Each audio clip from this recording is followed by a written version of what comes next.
అదే ఇంకో చూరి నెట్లో వస్తే వస్తా పోతాను.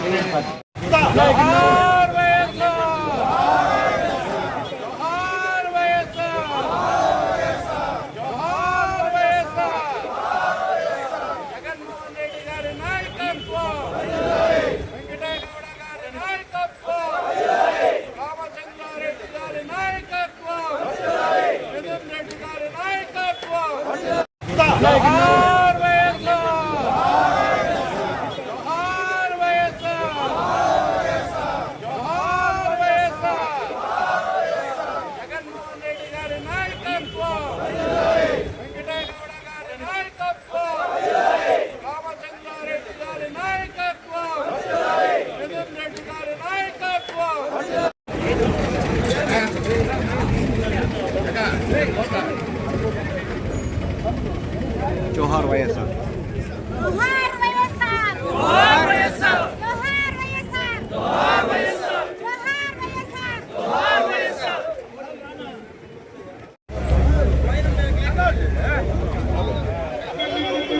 ఈరోజు ఉమ్మడి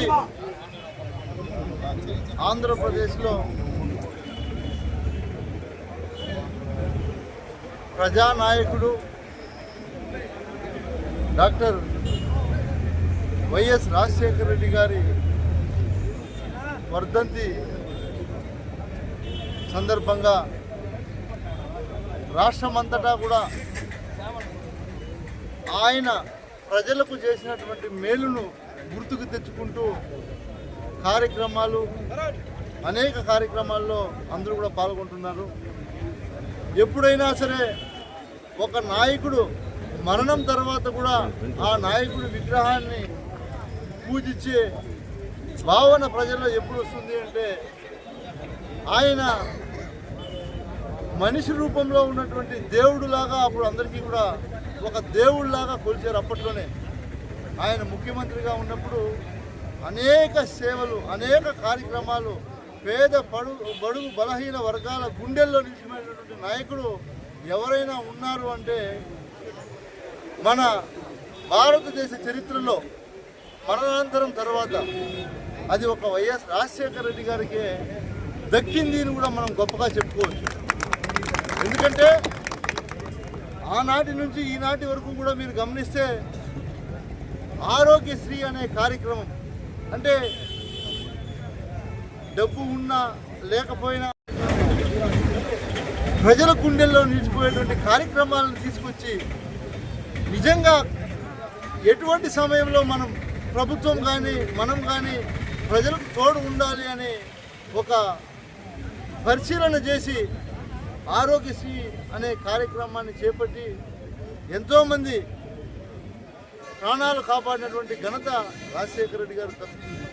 అదేవిధంగా ఫీజు రియంబర్స్మెంట్, మీరు అంతకుముందు ఎంతోమంది ముఖ్యమంత్రులు ఉన్నారు, ఎవరూ చేయలేకపోయారు. ఫీజు రియంబర్స్మెంట్ కూడా చేసినటువంటి ఘనత రాజశేఖర రెడ్డి గారికి దక్కుతుంది. అలా చెప్పుకుంటూ పోతే చాలా ఉన్నాయి. మైనార్టీ సోదరులు కానీ సోదరీమణులందరికీ కూడా 4% రిజర్వేషన్ కల్పించాడు.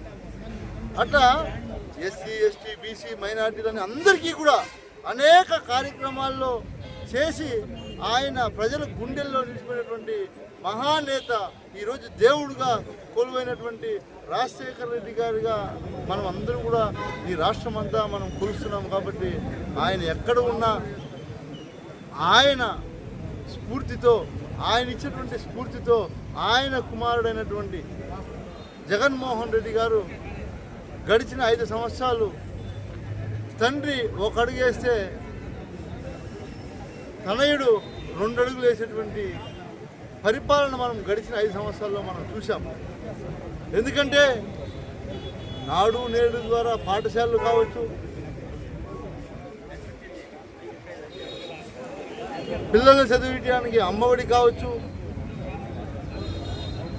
ఏదైతే ఆనాడు మేనిఫెస్టోలో నవరత్నాలను పెట్టి ప్రతి కుటుంబానికి నేరుగా అందే విధంగా ఆయన కొడుకు కూడా ఈ రాష్ట్రాన్ని పరిపాలించడం మనం అందరూ కూడా గమనించాం.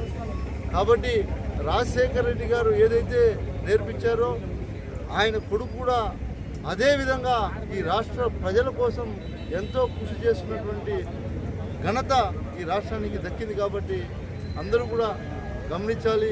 కాబట్టి ప్రతి ఒక్కరికి తెలియజేస్తున్నాం, రాబోయే రోజుల్లో మళ్ళీ కూడా మనం జగన్మోహన్ రెడ్డి గారిని ముఖ్యమంత్రిని చేసుకోవాలి. మంచి పరిపాలన ఆయన అందిస్తాడని మనం అందరం కూడా చూసినటువంటి పరిపాలన మళ్ళీ అందుతాయి. ప్రజలందరూ కూడా ఇప్పటికే ఈ గడిచిన ఈ 1.5 సంవత్సరం ఏదైతే కూటమి పరిపాలన ఉందో ఈ పరిపాలన వల్ల ప్రజలు పడుతున్నటువంటి ఇబ్బంది మనం ప్రత్యేకంగా చెప్పాల్సిన అవసరం అయితే లేదు.